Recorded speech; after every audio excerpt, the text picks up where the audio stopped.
armoniza esto? ¿Cómo de esa pequeñísima, única célula se va formando un ser humano? Y por supuesto, todos los planteos de interrogación. Por ejemplo, ¿por qué usted tiene los ojos celestes? ¿Por qué nació con los ojos celestes? ¿Por qué su cabello es rubio, o negro, o pelirrojo? ¿Por qué tiene la nariz de aquel abuelo que vivía allá en Italia, o de aquel bisabuelo? ¿Por qué hay mellizos? ¿Por qué nacen gemelos?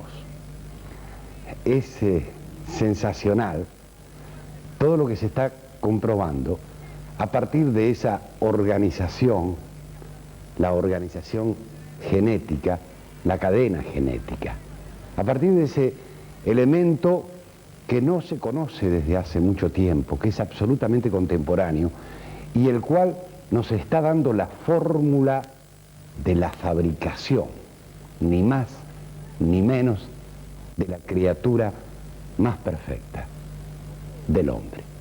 Otro trabajo de la Academia Nacional de Ciencias, yo me siento muy orgulloso de poder mostrar esto y reclamo, convoco necesariamente a usted, si es mayor, si es padre, si es madre, para que su hijo esté aquí y vea esto, por favor.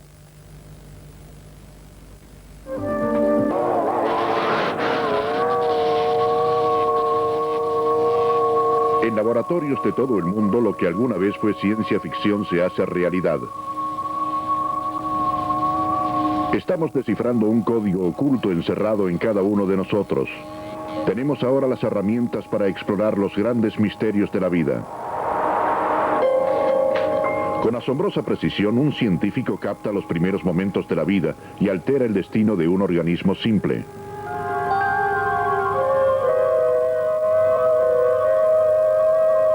Esta extraña criatura puede darle claves respecto del comienzo de la vida. Seguimos preguntándonos, ¿quién está emparentado con quién? Un biólogo traza un árbol genealógico que abarca 3.000 millones de años. Más allá de cueros y plumas, descubre una sorprendente unidad que nos vincula a todos con los comienzos de la vida en la Tierra.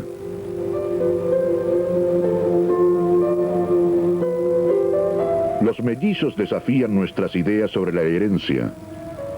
Es posible que nuestra personalidad se modele mucho antes de nacer. Una revolución ha comenzado. Una molécula llamada ADN está cambiando el mundo. Nos revela un mundo interior y nos da el poder de estructurar la vida.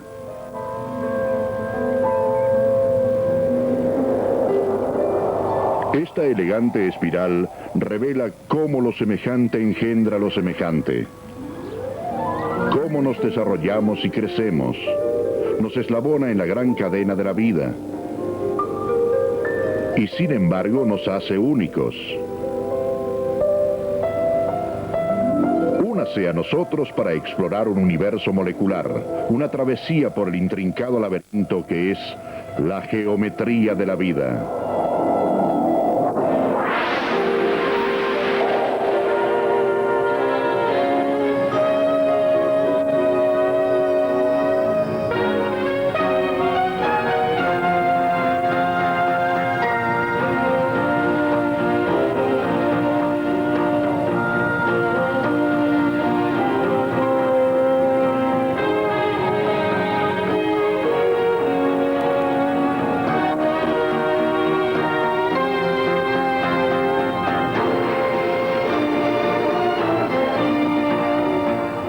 Viaje infinito.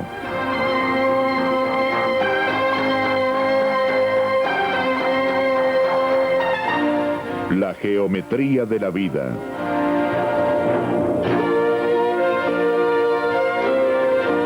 Una producción de la WQED Pittsburgh, asociada a la Academia Nacional de Ciencias.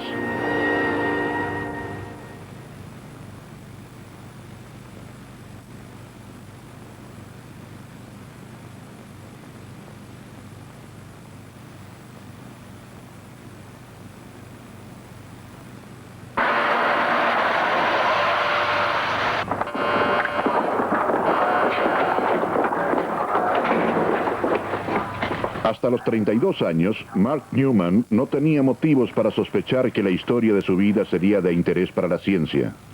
Fue adoptado y criado por una familia de clase media en New Jersey. De chico, John Wayne era su ídolo y le encantaban los espacios abiertos. Tal vez la tentación de la aventura lo empujó a ser bombero.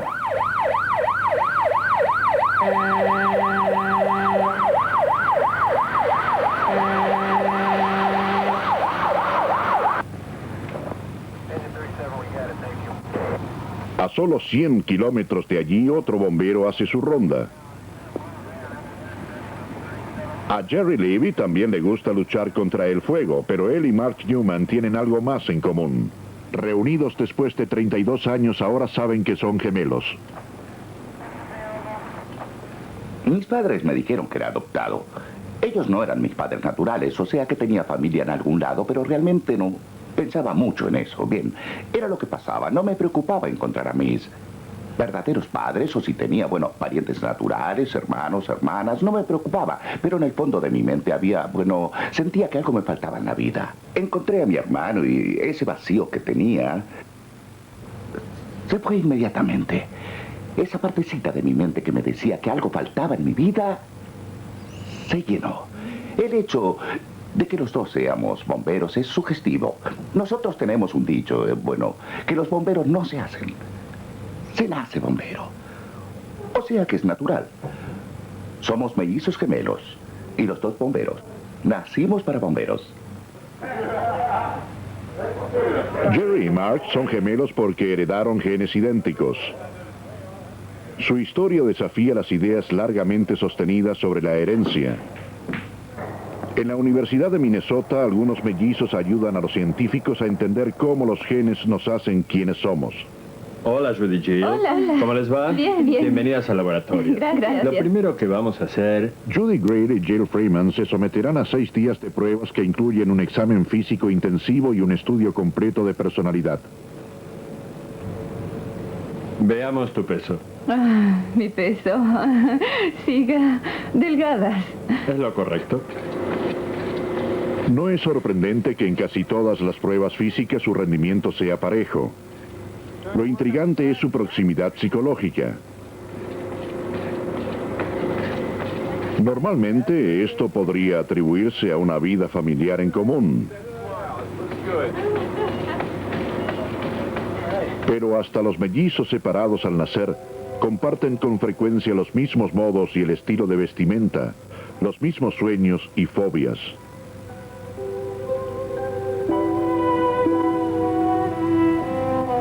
Estas semejanzas misteriosas despertaron el interés del psicólogo Thomas Bouchard. Si alguien hubiera venido a mí hace 10 o 12 años antes de que iniciara este estudio y examinar estas mellizas y me dijera los resultados que tenemos ahora, no lo habría creído. Mi expectativa era que hay más colinas y valles que tierras llanas. Con esto quiero decir que mi idea era que un buen número de rasgos eran en gran medida de origen ambiental, modelados por la familia y la idiosincrasia del medio que experimentamos, y que otros rasgos son de influencia biológica o genética. Pero nuestros hallazgos indican que hay una especie de influencia genética penetrante que se manifiesta en cada tipo de aspecto que medimos. No, realmente una vez recuerdo que jugábamos a las charadas y nos pusieron en el mismo equipo y yo me levanté y leí mi pista y yo grité Rocky Bullwinkle y ella no había hecho nada, y era eso. Simplemente lo pensó intensamente, sí, fue sugestivo. Los perfiles psicológicos de los mellizos son tan exactos que han forzado a los científicos a aceptar la influencia de los genes en la personalidad. Rasgos como el liderazgo o la timidez son en gran medida heredados. La creatividad, la agresividad y el carácter metódico parecen ser configurados tanto por los genes como por el medio ambiente, y hasta cierto punto los genes producen extrovertidos y conformistas. No sabemos virtualmente nada sobre cómo se llega del gene al comportamiento. Nuestro estudio dice que los genes deben ser importantes y por lo tanto debemos observar mecanismos biológicos. Pero realmente sabemos muy poco sobre dichos mecanismos. You know, I think that Los mellizos nos permiten profundizar en la influencia de los genes sobre el comportamiento humano. También confirman que los genes determinan los numerosos rasgos que nos hacen únicos. Los genes dotaron a esta niña de pelo rojizo, ojos azules y una mente propia. ¿Pero qué es un gene? La respuesta no puede verse a simple vista.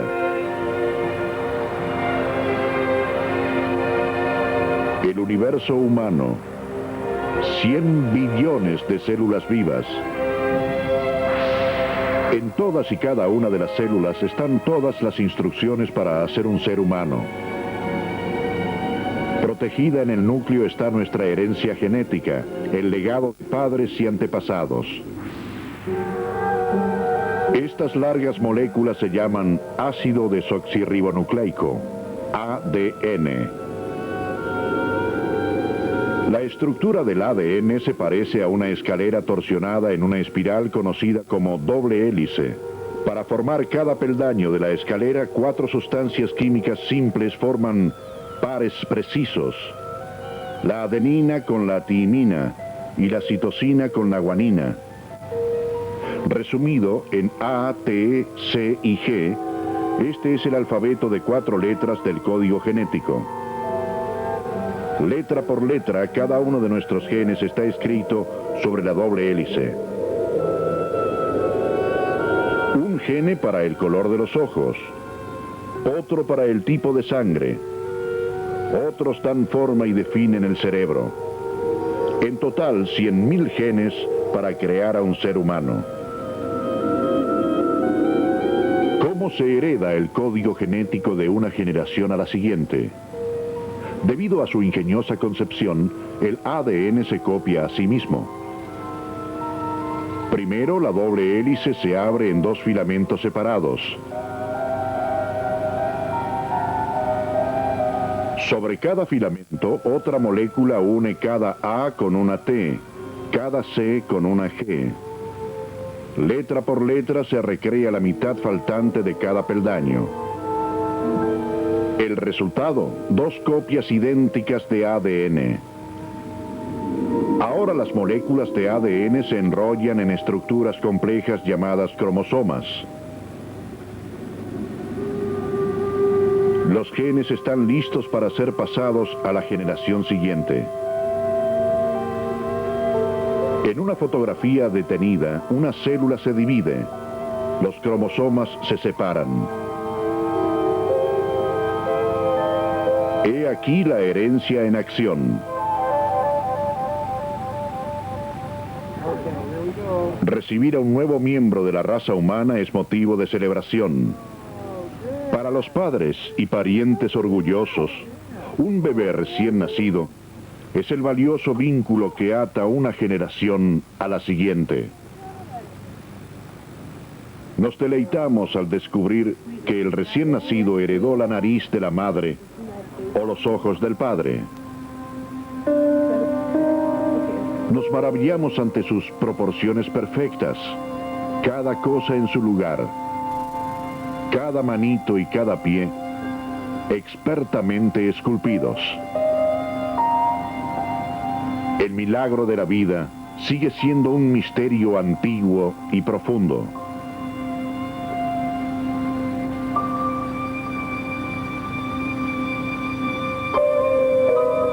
En el siglo XVII, un biólogo holandés imaginó un humano en miniatura acurrucado en la cabeza del esperma. La idea de que los bebés se conciben preformados y completos en todos los detalles persistió durante siglos. Ahora sabemos que un ser humano comienza la vida como una sola célula. El esperma se abre paso hasta el huevo infertilizado. Cada uno lleva solamente la mitad de los genes necesarios para hacer un ser humano. En la concepción, su ADN se entrelaza y 2 líneas de familia se juntan en una. Casi inmediatamente el huevo empieza a dividirse. Nada más que la chispa de sustancias químicas anima estas células.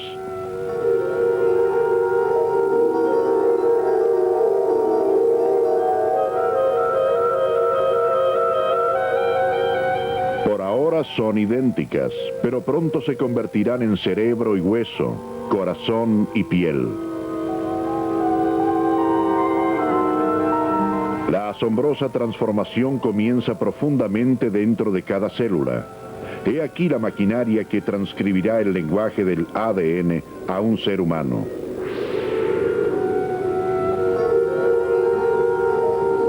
Por alguna indicación esquiva, un gene se desvía. Una molécula especial copia el gene letra por letra.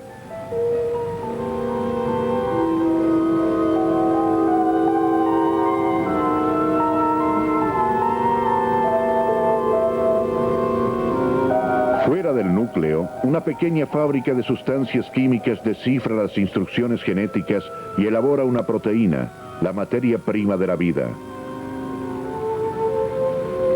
Con precisión molecular, diferentes genes trazan la producción de miles de proteínas especializadas. Las proteínas conforman ahora el destino de cada una de las células.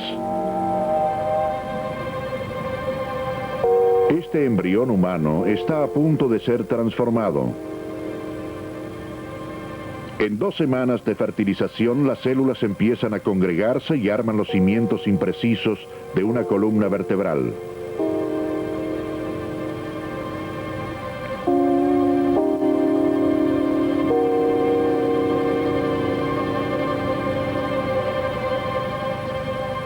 Algunas células tejen la red del cerebro, otras modelan órganos internos.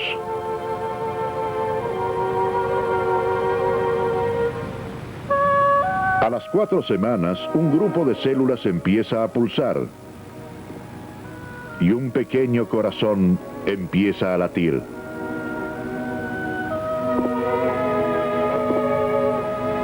A las 6 semanas, el embrión mide apenas 13 milímetros, pero no obstante tiene la inconfundible impronta de la forma humana.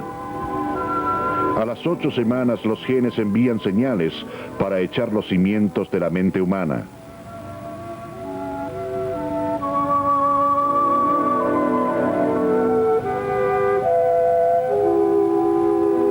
Creciendo de unos 25 billones de células exquisitas y complejas, nos fascina aún hoy sin excepción.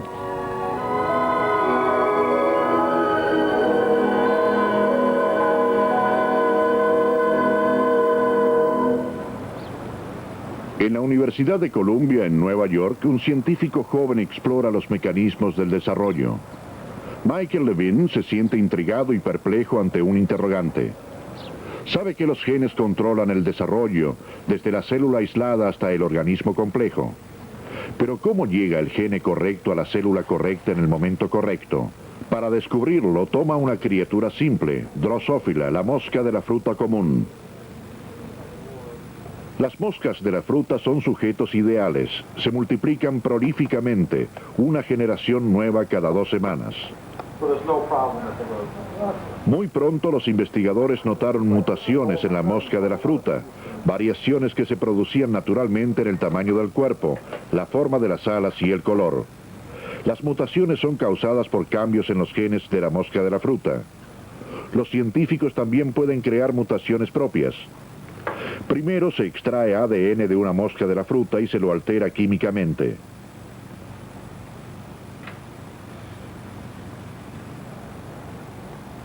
Con una aguja más delgada que un cabello humano, Levine inyecta un gene hecho por el hombre en un embrión de solo 2 horas.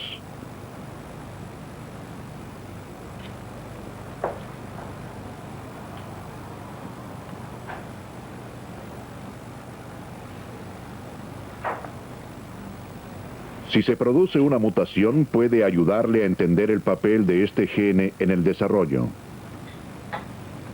Las mutaciones simples ayudan a identificar los genes que controlan la forma de las alas y el color de los ojos, pero ante genes más profundos se insinuarían una serie de mutaciones extrañas.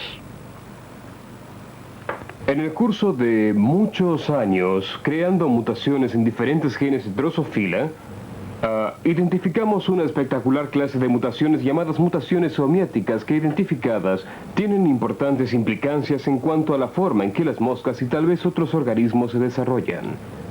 En general, las mutaciones en genes homeóticos causan la formación, en cierto sentido, de la estructura correcta en el lugar errado. Por ejemplo, aquí. Esta es la cabeza normal de una mosca, que tiene un par de ojos y un par de antenas, más varias estructuras bucales aquí. En la mutación homeótica, las antenapidia, las antenas son transformadas en patas perfectamente conformadas, como pueden verse aquí. Estructuras mucho más largas que las antenas normales. Las transformaciones que llevaron a series suplementarias de patas o un segundo par de alas tendrían profundas implicancias.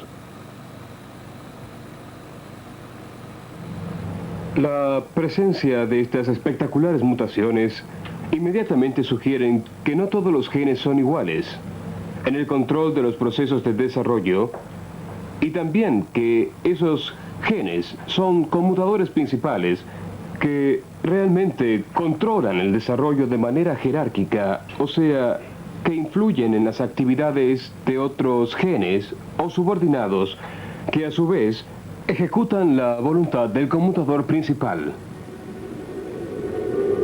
Poco después de la fecundación se activan los genes principales. Ponen en funcionamiento a genes más especializados que transforman las células en alas o patas o antenas. En cuestión de horas quedará sellado el destino de cada célula. Levine aisló un gene que proyecta el plan básico del cuerpo de la mosca de la fruta.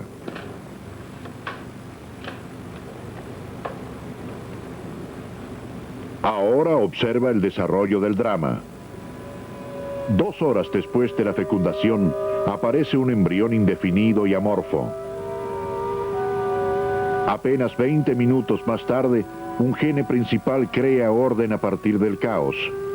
Se definen la cabeza y la cola. En minutos surgen los principales segmentos del cuerpo. Ya está en su lugar la arquitectura de la mosca de la fruta. Es como si los genes reguladores fueran directores que determinan cuándo ciertos músicos tocan y otros no. Por analogía, los genes reguladores determinan exactamente cuándo muchos miles de genes se conectan y desconectan, como un director determina cuándo los músicos van a tocar ciertos pasajes y otros no. Y sin los genes reguladores, sin los directores, hay un caos.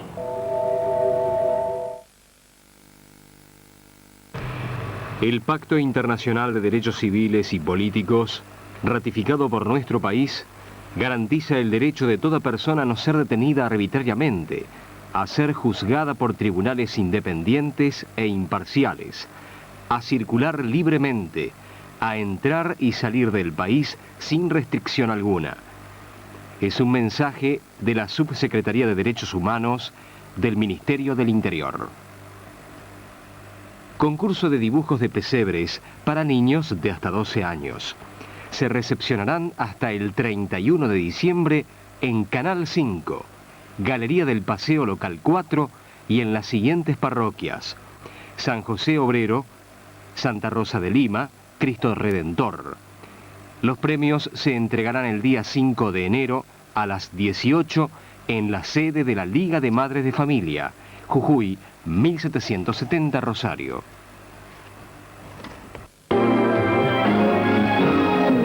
Domingo a las 19. La Hora de Disney nos presenta un tierno paseo por el mundo del séptimo arte. Junto a las grandes estrellas caninas de Disney. Las grandes estrellas caninas de Disney.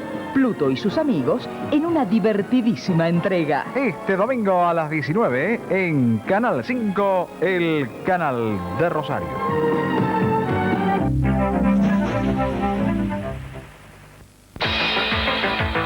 El enemigo está en casa.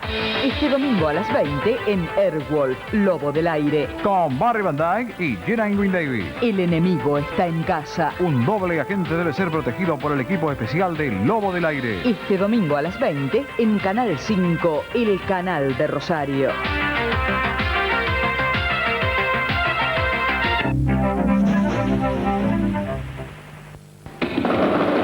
Defensa Civil tiene 2 palabras para decirle en estas fiestas.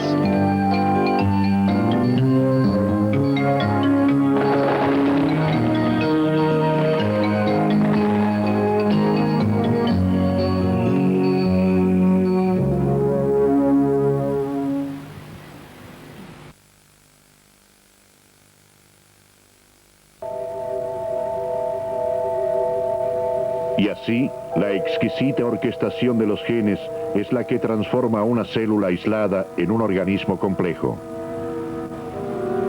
Levin cree que genes principales similares deben actuar en organismos más elevados, entre ellos los humanos.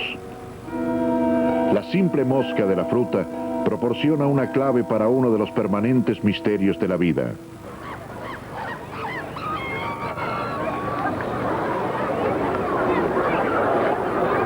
Cada año, unos 3 millones de personas visitan el zoológico de San Diego. Nuestra fascinación por otras criaturas comienza en la infancia. Tal vez sea innata en nosotros. Durante mucho tiempo nos preguntamos quién está emparentado con quién. Las similitudes en la anatomía y el comportamiento son elocuentes, pero las fuerzas de la evolución pueden engañarnos con sutilezas que confunden al ojo humano. Hasta hace poco tiempo, algunos de los lazos familiares más curiosos de la naturaleza estaban fuera de nuestro alcance. Russell Doolittle, de la Universidad de California, San Diego, rastrea el hilo de la evolución. Se define como un arqueólogo, pero no estudia huesos ni desentierra fósiles. Sus herramientas son la computadora y las moléculas.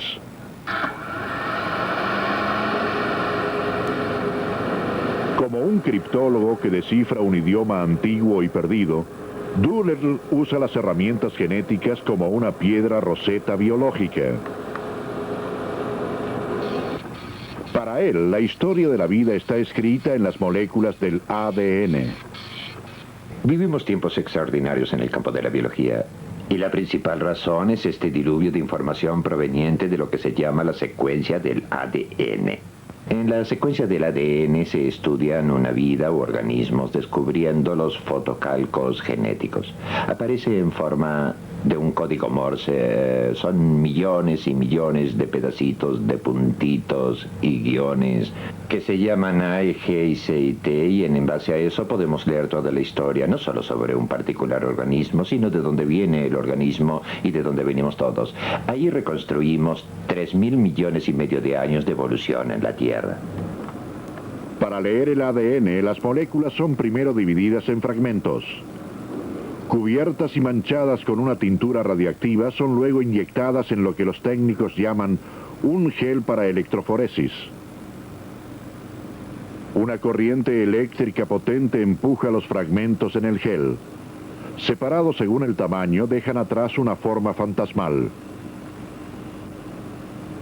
Cuando el gel es expuesto a una película de rayos X, aparece una figura reveladora. Cada banda en la película corresponde a una letra sobre la doble hélice.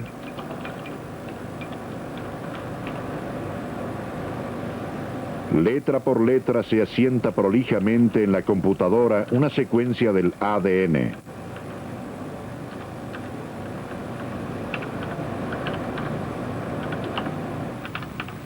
El desafío para Doolittle es traducir el código del ADN al lenguaje de las proteínas.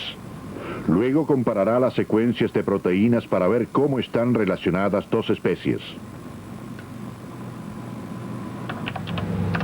Bien, una de las cosas que revela toda esta información de la secuencia del ADN que surge es la sorprendente unidad de todos los organismos vivos en la Tierra. Pienso que hay muchos científicos sorprendidos al ver qué similares resultan muchas de nuestras enzimas y proteínas y enzimas en general, con las formas bacteriales, por ejemplo. Sé que me sorprendió descubrir que si tomamos una simple enzima implicada cada vez que quemamos nuestro azúcar, y si miramos la secuencia del ADN y las correspondientes proteínas y enzima, y nos comparamos con la bacteria como la E. coli que se encuentra en nuestro intestino, encontramos que de hecho aparecerá en la pantalla aquí. Ahora si miramos la pantalla vemos que la enzima humana tiene 249 aminoácidos en ella. La bacteria coli tiene 255, similar pero no igual. Pero miramos más de cerca y vemos que 115 de ellas son exactamente iguales, 46% idénticas. Solo algunos lugarcitos quedan vacíos, pero es de esperar este tipo de deterioro durante el transcurso de 2.000 o 3.000 millones de años de evolución. Vamos a dar un pasito más y tomar ahora un pollo, por ejemplo. Ahora la enzima del pollo, 223 similitudes sobre 249. Su secuencia es exactamente de igual longitud que la enzima que tenemos usted y yo. Un viejo pollo tiene la misma enzima y es igual de similar, 89,5% idéntica. Si subimos hasta un mamífero, a un conejo por ejemplo, podemos ponerlo en la pantalla ahora. Y hasta el conejo dice: Dios mío, es difícil diferenciar a los conejos de las personas aquí. Tiene 244 similitudes sobre 248. Son todas las que hay en toda una enzima, una clamorosa identidad del 98%. Cara a cara con un chimpancé, cabe preguntarnos si estamos viendo a un pariente lejano.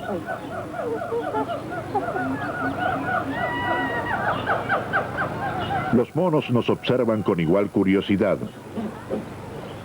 Un nuevo árbol genealógico nos toma a todos por sorpresa. El hecho es que la primera secuencia que hizo de una proteína fue determinada en un ser humano y poco después en un chimpancé. Y fue un poco de hemoglobina. Y lo sorprendente es que en la totalidad de los 146 aminoácidos, el chimpancé era exactamente igual al humano, ninguna diferencia. Realmente sorprendente. Y la hemoglobina resulta que tiene 2 diferentes cadenas que van en una molécula. Se hizo en la secuencia de la otra cadena llamada cadena A. Esa tiene solamente 141 aminoácidos, pero una vez más, los 141 exactos igual, la misma proteína. Observamos una tercera proteína, se llama citrocromo. El humano, 144 aminoácidos, el chimpancé 104, todos ellos iguales. Ahora, de hecho, algunos me llamaron para que observara algunas proteínas en las que trabajábamos que se sabían eran muy variables de una especie a otra, y las extrajimos y observamos y eran también idénticas. El rumor empezó a correr en el circuito de que en realidad las diferencias entre los chimpancés y las personas iban a resultar culturales, pero no resultó cierto. La quinta proteína que observamos tenía más de 200 aminoácidos. Había indudablemente una diferencia. Gracias a Dios realmente son diferentes de nosotros. Otros estudios lo confirman. Nuestro ADN es casi un 99% idéntico al del chimpancé. Una diferencia de un mero 1% representa el lenguaje humano y la cultura, el arte y la ciencia, y la curiosidad de reflexionar sobre nuestros antiguos orígenes. Lo que surge de todos estos datos de la secuencia de ADN es una imagen ampliada de cómo ha sido la evolución molecular. Como biólogos, siempre pensamos que la vida debió tener un comienzo único en la Tierra, pero ahora todos los datos de la secuencia de ADN lo prueban con certeza. En cierto sentido, todos nos hemos convertido en historiadores moleculares. Podemos imaginar la forma en que fueron las cosas hace 1.000 millones de años o 2.000 millones de años. Hay unos pocos fósiles moleculares aquí y allá, cápsulas de tiempo si usted quiere, que nos dicen cómo solían producirse los hechos. Lo que aparece es cómo llegamos a ser lo que somos ahora, y eso es algo que me gustaría descubrir. Un hilo genético nos une a los comienzos de la vida en la Tierra. En las primeras células había pequeños fragmentos de ADN que les permitieron multiplicarse y llenar los mares primordiales. Lentamente dieron origen a formas más complejas, variadas, intrincadas y únicas. Posiblemente una vez en 1.000.000, al copiarse a sí mismo, el ADN comete un error. Con el tiempo, los errores simples pueden llevar a cambios profundos. Desde estos humildes comienzos, todas las cosas vivas han evolucionado. Pero en un ser humano, un simple error puede ser devastador. Hay 3.000 millones de peldaños en la escalera del ADN humano. Un error en un solo peldaño puede establecer la diferencia entre la vida y la muerte. el lago Maracaibo, en Venezuela.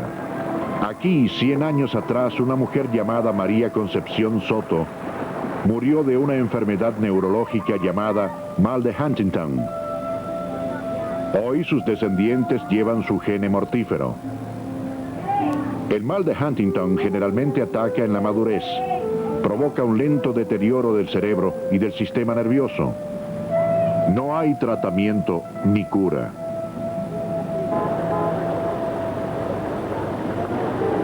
En la ciudad de Nueva York, Nancy Wexler es psicóloga clínica. Su madre murió de Huntington. Cuando mi madre supo el diagnóstico, mi padre nos llevó a mi hermana y a mí a su cuarto y dijo: su madre tiene esta enfermedad y es fatal. Y cada uno de ustedes tiene el 50% de riesgo de heredarla. Y pienso que ese día realmente mi vida cambió enormemente. En 1981, Wexler viajó a Venezuela para rastrear el gene defectuoso. Los poblados a orillas del lago Maracaibo tienen la mayor concentración del mal de Huntington en el mundo. Wexler diagrama un árbol genealógico para establecer el patrón de herencia. Al final, incluirá a más de 2.000 personas. La mitad de ellas tienen una chance de 50% de desarrollar la enfermedad. Muchos son niños. Para entender el mal de Huntington, los científicos deben primero encontrar el gene defectuoso.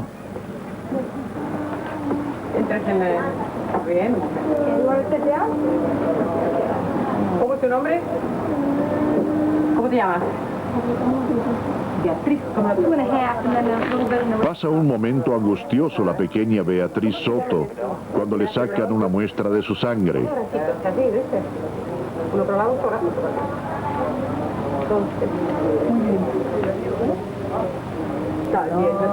Wexler reunirá más de 250 muestras.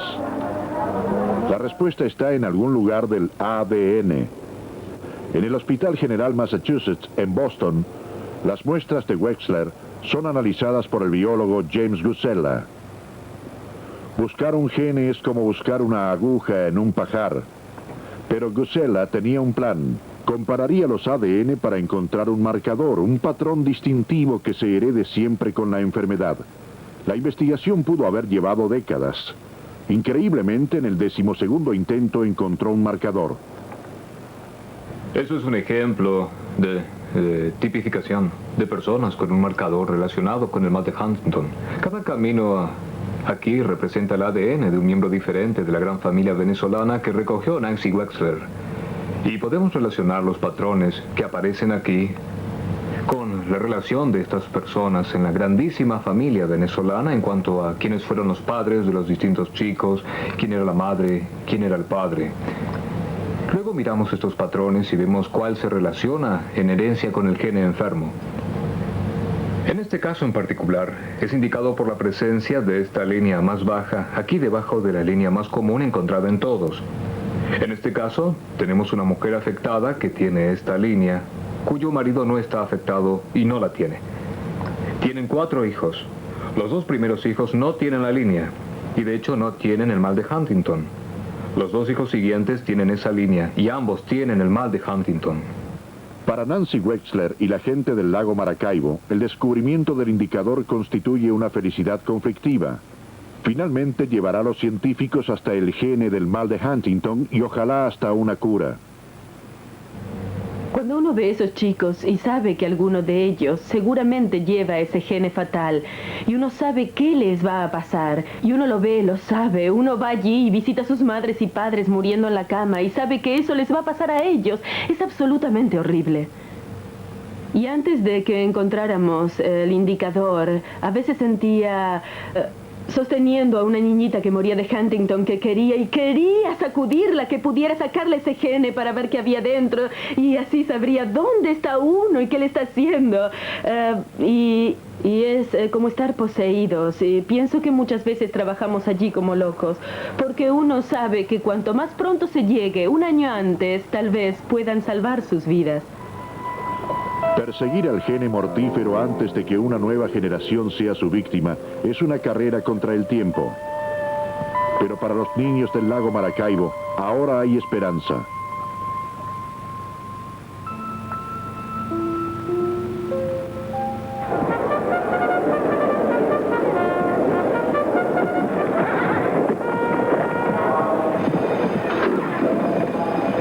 Hace 6.000 años, los seres humanos tomaron por primera vez un caballo salvaje.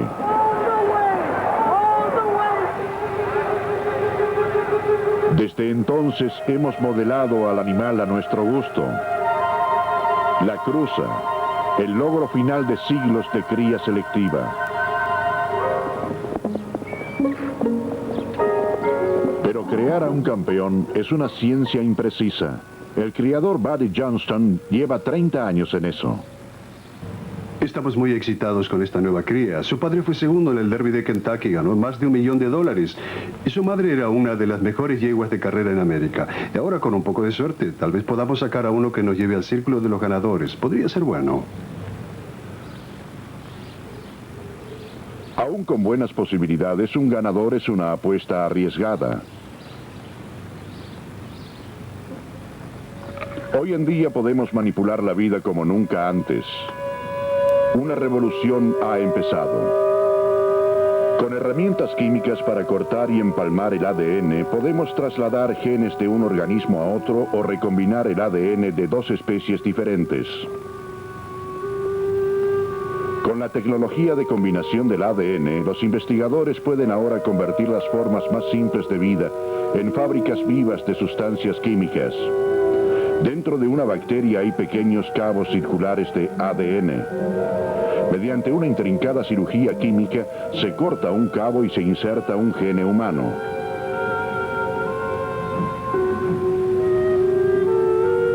La bacteria no puede distinguir el ADN humano del suyo. Se reproducirá como de costumbre, duplicando su número cada 20 minutos.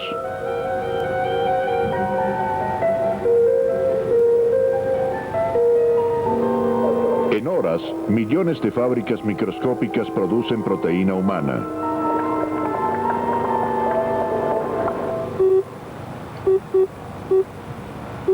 A una escala industrial, bacterias genéticamente armadas se desarrollan en cubas de 40.000 litros.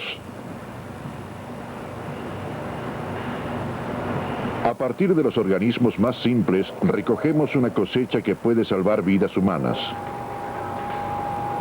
En 1982, la insulina humana se convirtió en el primer medicamento genéticamente elaborado que llegó al mercado.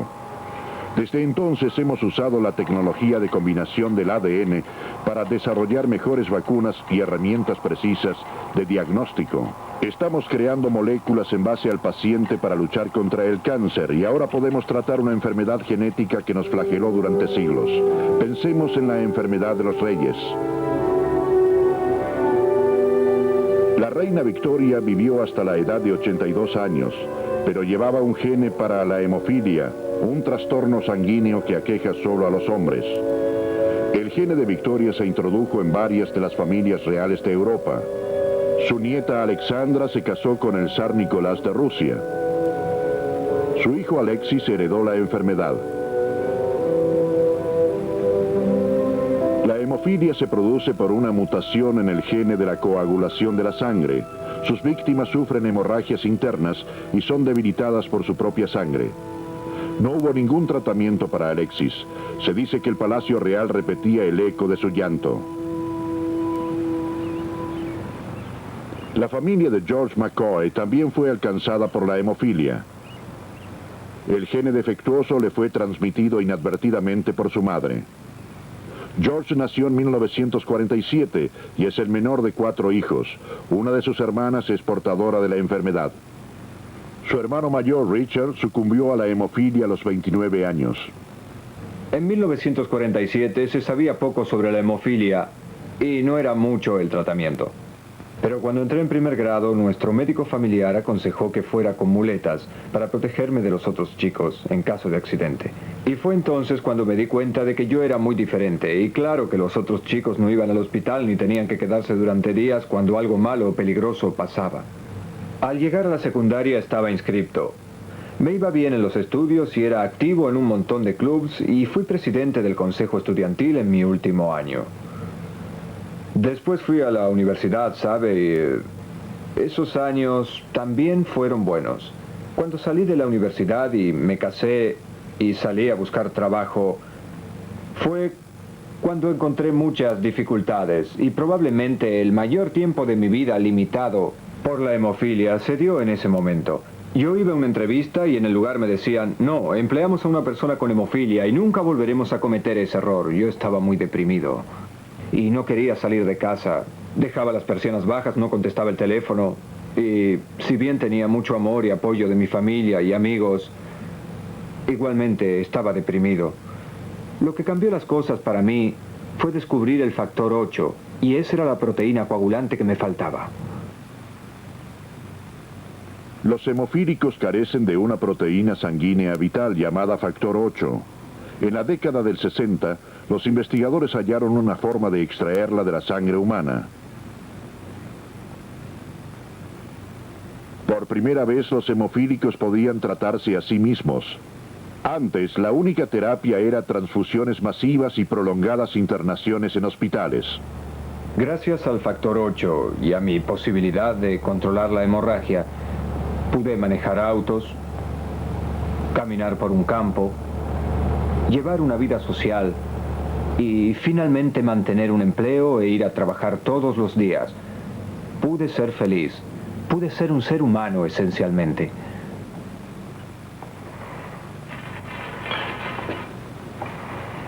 Pero la droga milagrosa tiene su lado oscuro. Como el factor 8 deriva de sangre humana, puede transportar virus de hepatitis y de SIDA. Para los hemofílicos es como jugar a la ruleta rusa. En 1987, George recibió un llamado telefónico de su médico en la Universidad de la Escuela de Medicina de Carolina del Norte. Hola, George. Buenos días. ¿Cómo estás? Bien. El doctor Gilbert White le preguntó a George si quería ser voluntario como paciente de prueba para una nueva forma del factor 8. Dado que esta proteína se produce mediante tecnología de combinación del ADN, está exenta de contaminación viral. George aceptó y pasó a ser pionero en la historia médica. ¿Tuviste hemorragias el último mes? Tuve un problema con mi rodilla y eso exigió un par de infusiones porque me dejé estar más de lo que debía. Pensé que era artritis. Fuera de eso, las cosas anduvieron bien. ¿Y el factor penetra en la solución tan rápido como siempre? Gracias a George, esta nueva droga pronto puede ayudar a muchos hemofílicos cuyas vidas han sido desgarradas por el sufrimiento y el miedo. Creo que la parte más excitante de esto es que los ingenieros que desarrollaron esto piensan, según me dijeron, que lo que obtuvieron con esta investigación puede llevar finalmente a una cura de la hemofilia por ingeniería genética. La búsqueda de esa cura está en marcha en un laboratorio de Seattle. Los científicos están desarrollando una forma revolucionaria de terapia genética. Todavía en sus etapas experimentales, solo ha sido probada en ratones. Dusty Miller quiere vencer a la enfermedad genética en su propio juego. En el Centro Hutchinson de Investigaciones sobre el Cáncer, su objetivo es curar la hemofilia. Quiere trasplantar un gene correctivo a células del paciente. Pienso que estamos en una nueva era en cuanto al tratamiento de la enfermedad. Antes se podían tratar las enfermedades con drogas, se podían tratar con cosas tales como lentes o audífonos, las enfermedades del oído, pero ahora estamos en una era en que podemos decir que sabemos cuál es el defecto específico en un individuo y queremos corregirlo para el resto de la vida de una manera categórica. Reemplazar o reparar el gene que es defectuoso en ese individuo en determinada proporción de las células de ese individuo. Ahora esto no es un tipo de proceso hereditario. El individuo no lo va a pasar a sus descendientes, pero al menos hará que esa persona viva una vida normal. El desafío, introducir el gene correcto en millones de células. Con su colega Theo Palmer, Miller utiliza uno de los enemigos más antiguos del hombre, el retrovirus. Creo que yo al retrovirus lo llamaríamos bien la bala genética de la naturaleza. O sea que es un organismo pensado para ir e infectar una célula y depositar su información genética en los cromosomas de la célula receptora. Tenemos esa natural habilidad de infectar una célula y luego depositamos el material genético y lo modificamos para poder transferir nuestros propios genes. Primero, Palmer separará al retrovirus de sus genes nocivos. Luego reemplazará sus genes dañinos por un gene humano que cura la hemofilia. Ahora Palmer infecta un cultivo de célula con el virus elaborado. Cuando los virus se agolpan en la superficie de la célula, nuevos genes son soltados. Estas balas genéticas apuntan directamente al núcleo de la célula. Aquí el gene correctivo se enlaza en el ADN y se convierte en un trasplante permanente. Un viejo enemigo pasa a ser un aliado. Las células alteradas se desarrollan en un injerto de piel que producirá el factor coagulante de la sangre. En pruebas sobre ratones, estos injertos segregan la proteína que los hemofílicos no tienen. Los genes trasplantados aliviarían la necesidad de los pacientes de un tratamiento de por vida, pero no sería heredado por sus hijos. No obstante, estas mismas técnicas dan grandes esperanzas a víctimas de muchas otras enfermedades genéticas. Todos están convencidos de que transformarán el futuro de la medicina. Manejando las moléculas de la vida, damos nueva forma al mundo en el cual vivimos. La biotecnología promete gran abundancia. Cultivos resistentes a las heladas y a las plagas. Mejores ejemplares en el ganado. Plantas autofertilizantes que duplican su producción. Y microbios especiales para procesar toxinas y limpiar el medio ambiente. Pero cuando escudriñamos el microcosmos de la célula, nos enfrentamos a un gran dilema. Estas increíbles herramientas pueden llevarnos al borde de manipular nuestra propia herencia genética. ¿Hasta dónde llevaremos esta tecnología? ¿Qué tan bien la usaremos? Es posible que la humanidad enfrente muy pronto su mayor desafío.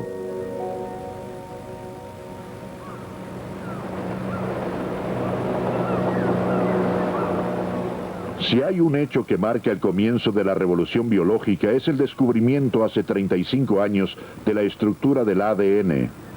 James Watson tenía una beca de postgrado en la Universidad de Cambridge, en Inglaterra. En 1953, él y su colega Francis Crick propusieron la estructura de doble hélice del ADN. Asombrarían al mundo científico. Con su simple modelo de hojalata, revelaron la forma y la función de la principal molécula de la vida. Por su logro ganarían el premio Nobel. La formulación de la estructura helicoidal doble del ácido desoxirribonucleico. Las profundas implicancias de su descubrimiento ya habían empezado a cambiar el estudio de la vida para siempre.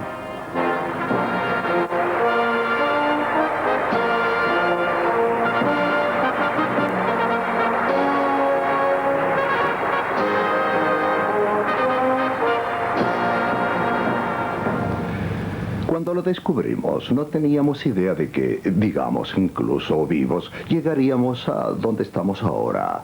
La idea de que realmente conocemos la secuencia de un gene dado, de que podríamos reproducir agámicamente un gene, habría sido ciencia ficción para nosotros entonces, pero gracias a ese tipo de avances tecnológicos, podemos hacer cosas que nadie soñaba poder hacer. La exploración más profunda en las moléculas de la vida es quizás la de averiguar quiénes somos. Un conocimiento sin precedentes sobre nosotros mismos está ahora a nuestro alcance y es actualmente tema de debate público. En 1987 el Senado de los Estados Unidos inició audiencias para considerar un proyecto monumental llamado el Proyecto Humano Genome. Su objetivo, descifrar el código genético completo o genome de un ser humano.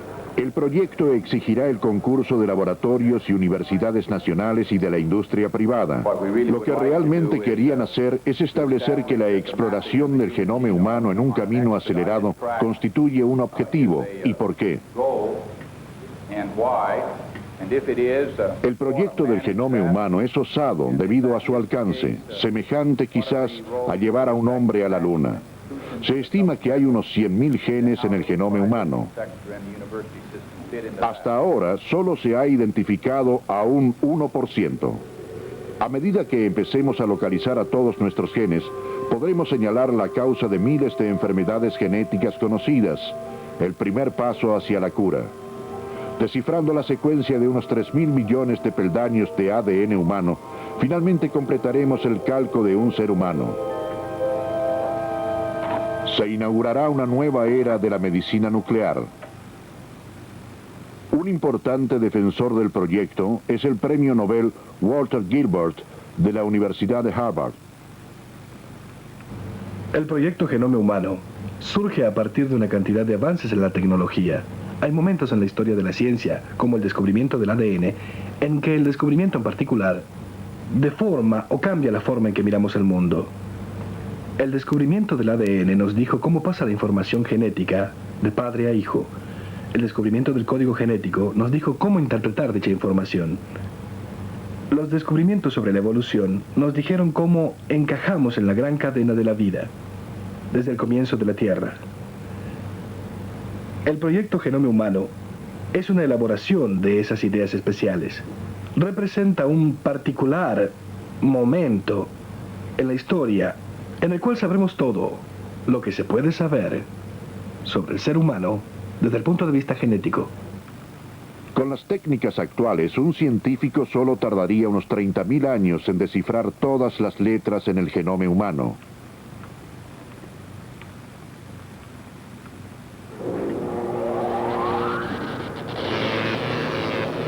El éxito del proyecto depende del desarrollo de la tecnología de alta velocidad. Los láser penetrarán en el mundo de la célula para clasificar sus moléculas. Exploradores automáticos diagramarán el paisaje de cada gene humano. Y poderosas computadoras catalogarán y almacenarán la gran cantidad de información.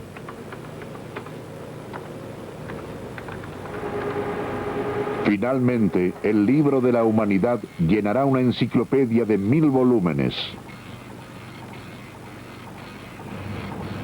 En algún punto, en los próximos 10 años, será posible acercarse a ese libro de 1000 páginas, las 1000 copias de ese libro, y decir, he aquí un ser humano completo. De hecho, vamos a tener un ser humano casi en un disco compacto. Un disco de computadora de información podrá sostenerlo en su mano y decir, esto es un ser humano. Nuestro trabajo no terminará en absoluto cuando hayamos obtenido la secuencia, porque entonces tendremos el libro y querremos leerlo. Y conocemos parte del lenguaje, pero no todo. Y es como cuando uno tiene, un poema muy difícil y trata de captar todo su sentido. Y pienso que nos llevará miles de años entender realmente el mensaje. Pero es un periodo relativamente corto si consideramos la longitud de la evolución humana. Y creo que es extraordinario que los seres humanos hayan evolucionado y tengan mentes tan notables como para poder elaborar lo que somos.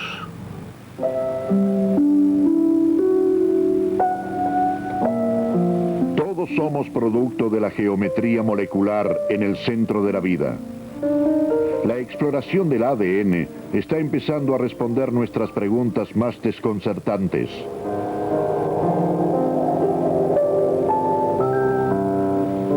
¿Cómo una célula aislada se convierte en un ser humano? ¿Cómo nos desarrollamos y crecemos? ¿Cómo un simple código explica la gran diversidad de vida en la Tierra?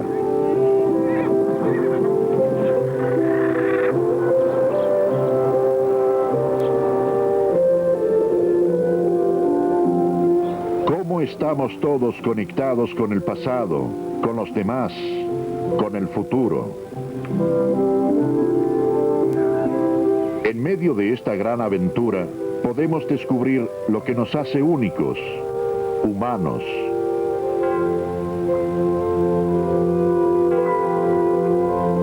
Es un viaje que acaba de empezar.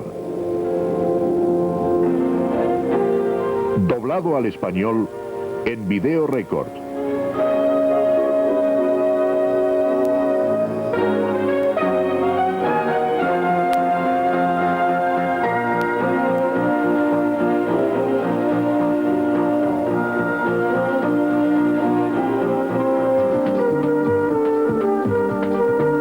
A pesar de que este insondable milagro de la vida sigue siendo bastante misterioso y oscuro, se está descubriendo esa perfecta geometría que nos hace así como somos.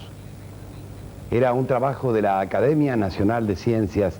Presidente de turno.